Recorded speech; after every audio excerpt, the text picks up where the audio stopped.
Hello, everyone, and welcome to PR2700 Project Management. My name is Paul Tilley, and today we're looking at Unit 1 Introduction to Project Management. The resources for this will come from Module 1, which is the course itself, which you will find in the D2L, and Chapter 1 of the textbook. And the textbook is Information Technology Project Management by Schwab. The key learning objectives, we're going to look at how basically project management has evolved over the last number of years to become a very important tool that managers would use. And this is very important not only for any project, but particularly for IT projects. We're going to explain what a project is and how it works. We're going to give examples. We're going to look at the attributes of projects and the constraints that project management looks at. We're going to define project management and discuss the key elements of project management framework, including project stakeholders, project management knowledge areas, common tools, techniques that are used, and what constitutes project success. We're going to discuss the relationship between a project, a program, a portfolio, and we're going to look at how that contributes to overall success of the organization. And we're going to summarize the role of project managers by describing what they do, the skills they need, the talent triangle, more or less, of the things that, the magic that someone would have to bring to that position, particularly from an IT point of view. Here I have a map of where we're going with this. So this is a base, effectively, we're starting on the left and working our way to the right. So we're going to look at why project management, we're going to define what a project is, we're going to look at the key characteristics of a project, the constraints affecting a project, how we manage a project, and in terms of managing, we're looking at the project management framework from the point of view of stakeholders, key knowledge areas, tools and techniques, how we measure success. And we're going to look at finally the role of the project manager and the project manager skills. So, what is project management? Well, project management, very simply, is the application of knowledge, skills, tools, and various techniques to project activities to meet project requirements, getting the job done. We have lots of examples of projects that have been in the news over the last number of years that you have to think to yourself, now, if you are the project manager, what knowledge would you need? What skills would you need to bring to the table? What tools could be used? What are some of the techniques? And how do we really measure the success of that? You think of things like Muskrat Falls. That was a project. It is almost finished and hopefully produce electricity, but it's been in the news for some of the challenges that project has faced. Likewise, the Boeing 737 MAX. Boeing brought that new plane to the market. They had some problems with it, a couple of crashes, several people died. Many people died, as a matter of fact, and they had to go back to the drawing board and rework part of the system on that. That was a project. We saw some of the challenges with that project. The Phoenix pay system that the federal government implemented to be able to pay public service employees, it has been a catastrophe. And, we think about that as a project, what knowledge, skills, tools, and techniques should, could, would have been brought to that in order to make it more successful. When we think of projects too, we got to think that many organizations assert that using project management techniques provide those key advantages that we need. You got better control of financial, physical, and human resources, improved customer relations, shorter development times, lower costs, higher quality, higher profit margins, better internal coordination, positive impacts of meeting strategic goals, and higher worker morale. Overall, planning, which is really what the front end of project management is about, helps us deliver a better quality product that allows us to reap the benefits of that product. If we ask what a project management is, I have a little video put into the slides here. I'm not going to play it within this document, but within the slides, please take a look at what exactly is project management. It's a short little video that kind of explains it very well.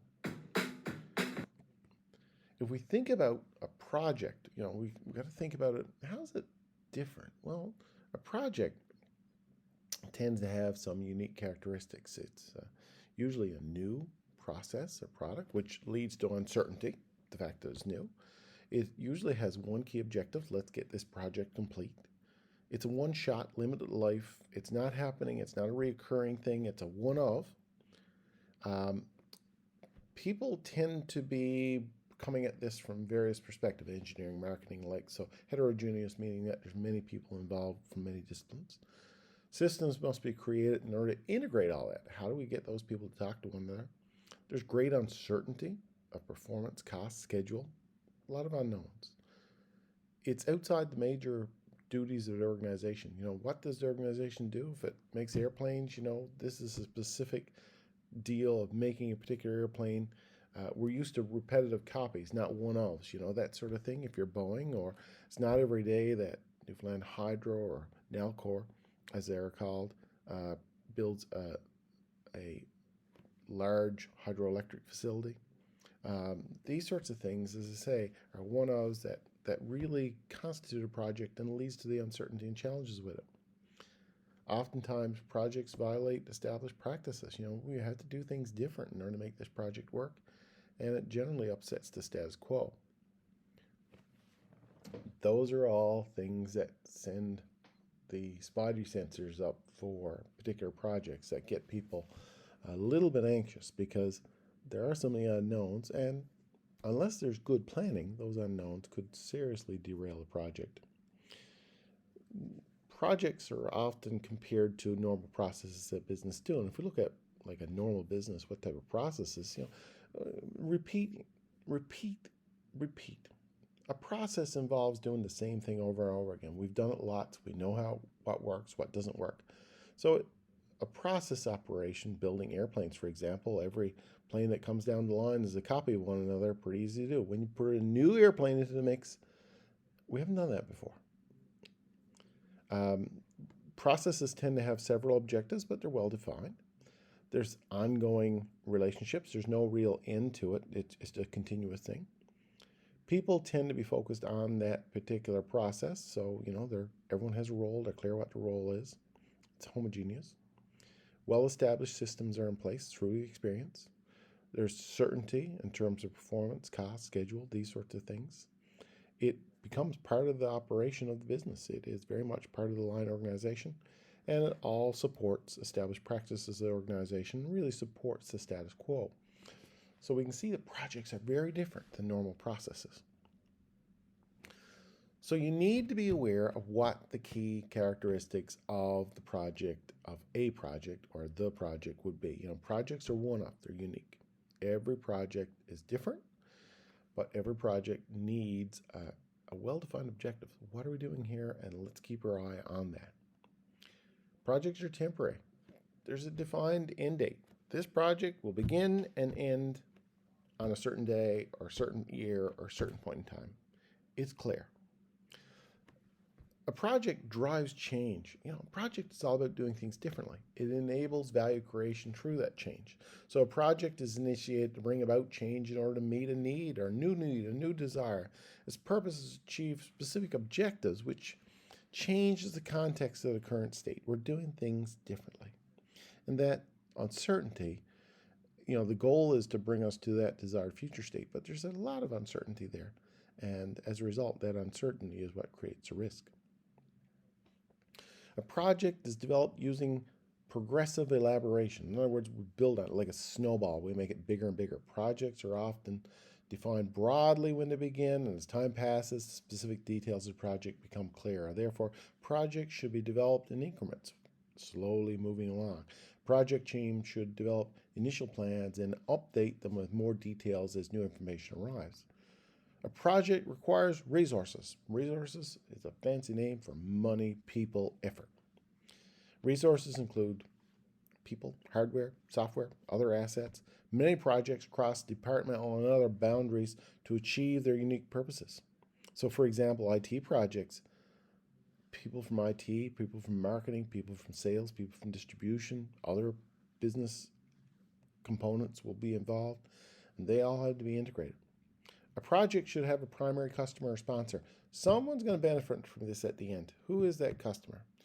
Who is the delivery going to? So most projects have many interested parties or stakeholders, but the success of the project really depends on that customer being happy at the end of it. And a project comes naturally because of all those uncertainties with uncertainty.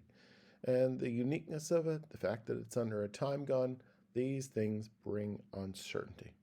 And external factors, stuff that we have no control over, can certainly add to that uncertainty. There are lots of organizations around that do a lot of work with regards to managing projects. If we look at the Project Management Institute, this is their website, for example, they focus on educating and working with people who are in the project management business. What are some of the constraints that all projects have? And these are common. Every project is constrained. The scope, the time, and the cost goals tend to be key constraints. Okay, if we think about scope, for example, what work has to be done? Are we clear of what the end game is? What is the work that needs to be done? If it's a unique project, service, or result, does the customer or sponsor expect? What do they want? What are they getting? How will the scope be verified? How are we going to make sure that we've met what we said we're going to do?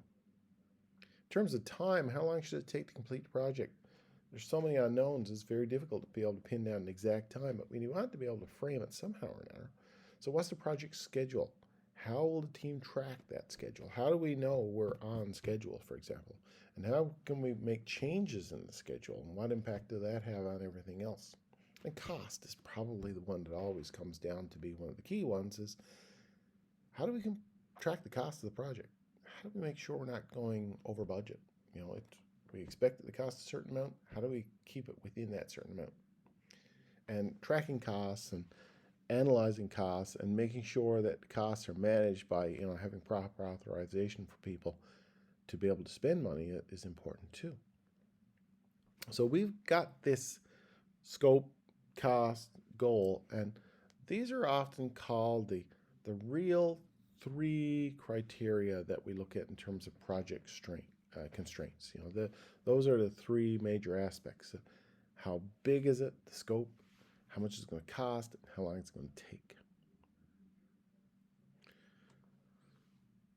So we've got, generally we can think of a project creating a couple of key issues that we need to look at. There's technical issues, which is relating to the actual nuts and bolts, the time, the money, these sorts of things, what the project's going to look like. That's a technical end. But there's also other ends, and those other ends are more human. They're called sociocultural. They're more dealing with leadership or problem solving or teamwork, negotiation. These sorts of things come into play. So there's the mechanical, technical, engineering type things, plus the people, human resource type things that we need to concern ourselves with in every single project. In fact, when we think of a project manager and a project management framework, the project manager must realize that we have these couple of different issues that we are looking at in terms of broad issues, and we need to be able to weigh those out. So project management then really focuses on applying the knowledge, the skills, the tools, and techniques to the project in order to meet the requirements. So a project manager must be able to have knowledge in terms of technical and human aspects, the social cultural ones as well. So if we look at a project, really we could break it down in really 10 project knowledge areas. And these knowledge areas will fall into one category or the other, meaning that they're major human focused or meaning that they're engineering or technical type focus. So we think about the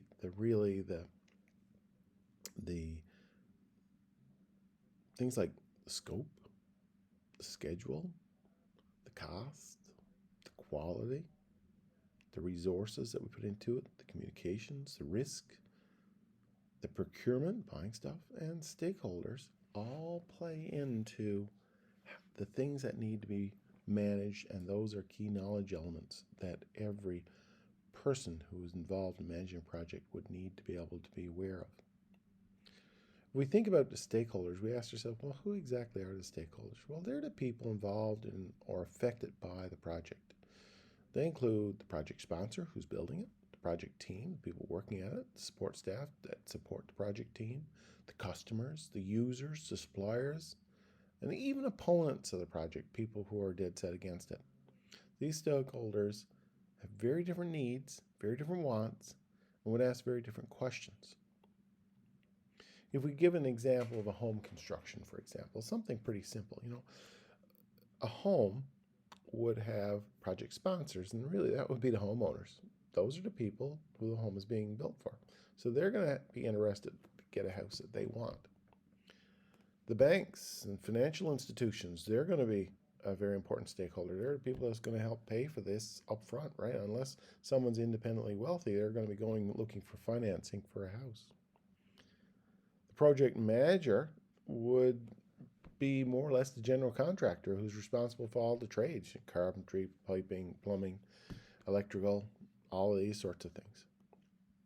We could also have potential project opponents. I don't want you to build a house there. I don't want that house. If you're going to a neighborhood where people, for example, may not want to see the type of house that you're building being built there. Suppliers are going to have an important role. Those are the people that are going to supply the lumber and supply the materials.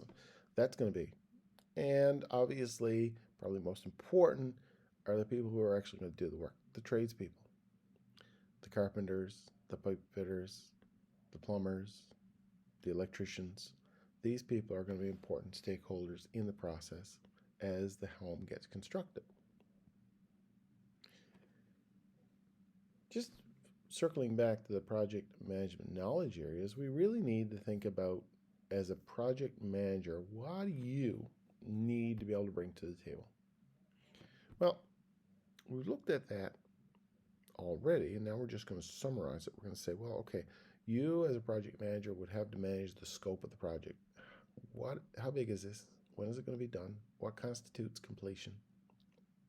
You got to define and manage all the work that's required in order to bring the project to a successful conclusion. We also got schedule management. Someone's got to make sure that this thing's on schedule. That includes estimating how long it will take to complete the work, what stuff needs to be done first, what needs to be done second, what needs to be done third, how long it's going to take to do each of those steps. And we need to ensure, ultimately, getting the project finished on a reasonable time. Project cost management comes into play, making sure that the budget is kept to. We can't have an infinite supply of money in order to do something. Project quality, we want to make sure that the project meets the standard that the customer or the person who is being delivered to desires. Certainly, quality would be an important thing we need to manage. And resource management. Do we have the right people, the right materials, the right place?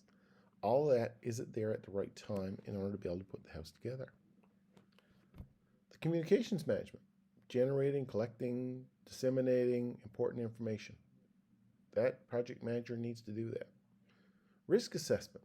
What are some of the potential risks that project manager has to identify? For example, if you're building a house and you lay building materials out around the house, is there a risk that it might get stolen?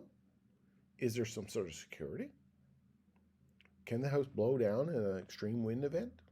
These are all things that risk analysis would look at. So that project manager would have to look at it and say, what are some of the things I can do in order to reduce the risk here? We also have project stakeholder management, which includes identifying who all the stakeholders are that we just talked about in the previous slide, and identifying what their needs are and making sure those needs are met.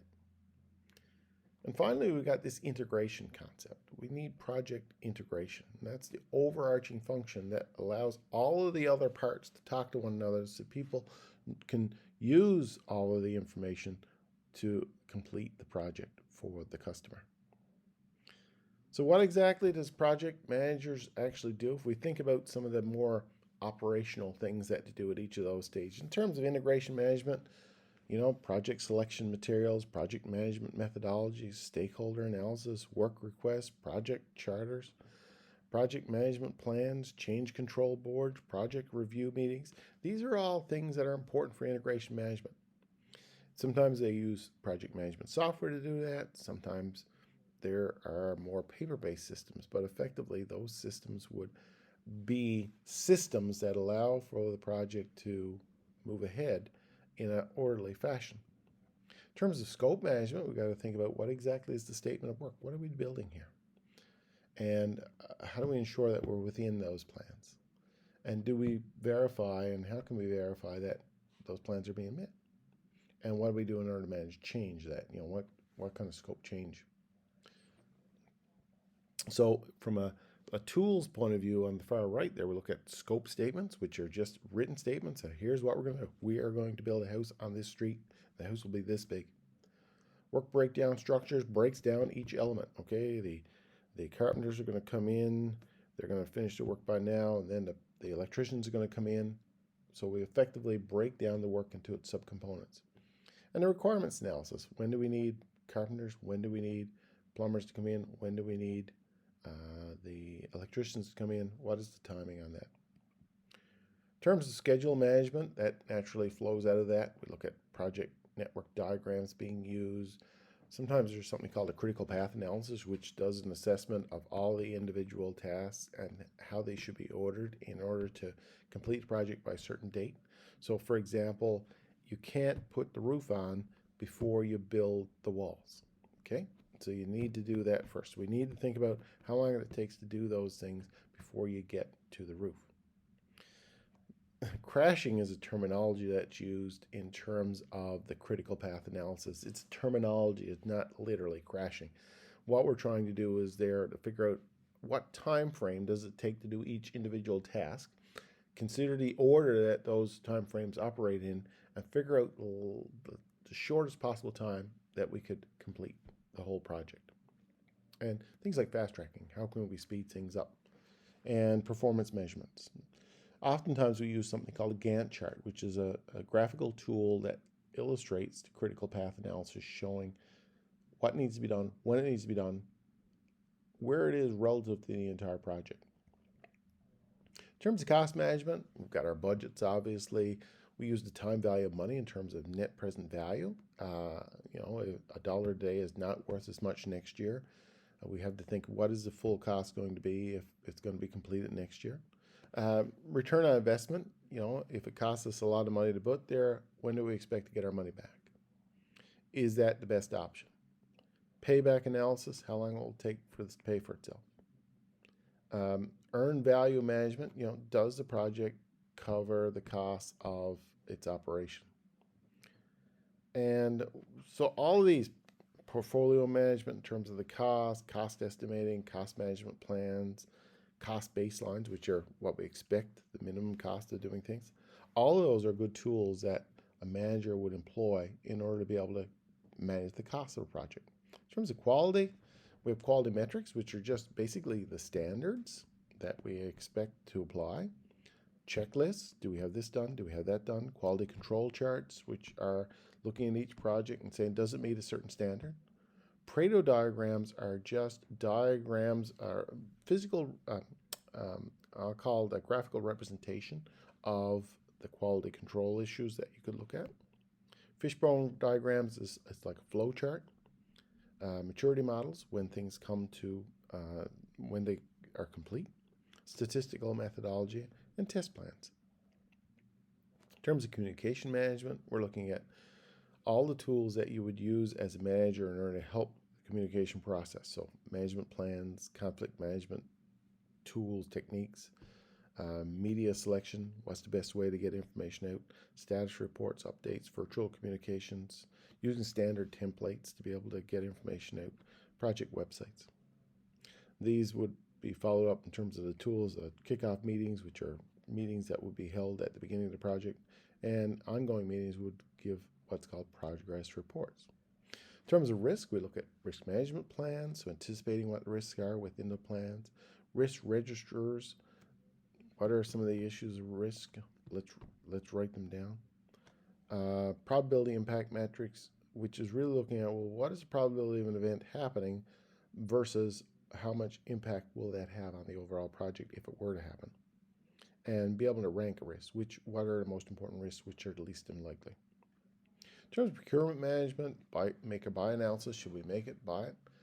Contracts, subcontracts in particular. Requests for proposals, quotes on projects in order to be able to get the lowest price. Sourcing our selections, and supplier evaluation. What do we do in order to make sure the supplier can do the job as promised? So all of those are really important tools, and I've just re-summarized them here in terms of going out in terms of project tools and techniques is being able to gather data, analyze the data, represent the data in some way or another so that you can read it, people can see it, making decisions based on the data, communicating the data, being able to work with people, the interpersonal and team skills, and being able to employ a whole bunch of other tools. And there's an infinite number of other tools that can be used to be able to help us be able to schedule things and move projects forward. What do we do in order to measure success? Well, if we look at success, we looked at those issues of scope, time, and cost, and we need to be able to make sure that when our project is completed, or if it's along the way, that the scope of the project is within the bounds, time is within the bounds, and the cost is within the bounds. Ultimately, we ask ourselves, is the customer satisfied with the project once it's complete? And, is it meeting its main objective? On the right there, what helps project success? We look at some of the things that are key contributors to project success. Someone responsible for it, executive sponsorship, someone who's a champion for your project, emotional maturity. Can the people get along well together? Again, that's more of a human resource issue. User involvement, human resource issue. Are they engaged in the process? Is it optimized? Are there skilled resources? Is it an agile process, meaning that it can change quickly? Can it be executed relatively easily? Do we have a lot of expertise to be able to bring to the project? And do we have some clear business goals? So we see that a project manager is multi-talented, multifaceted. They have to do a lot of things well. They use a wide variety of skills. They figure out which skills are best for a given project and be able to employ those skills in order to manage that project. They got to have good general management skills, not only in terms of finance and accounting, but in terms of people as well.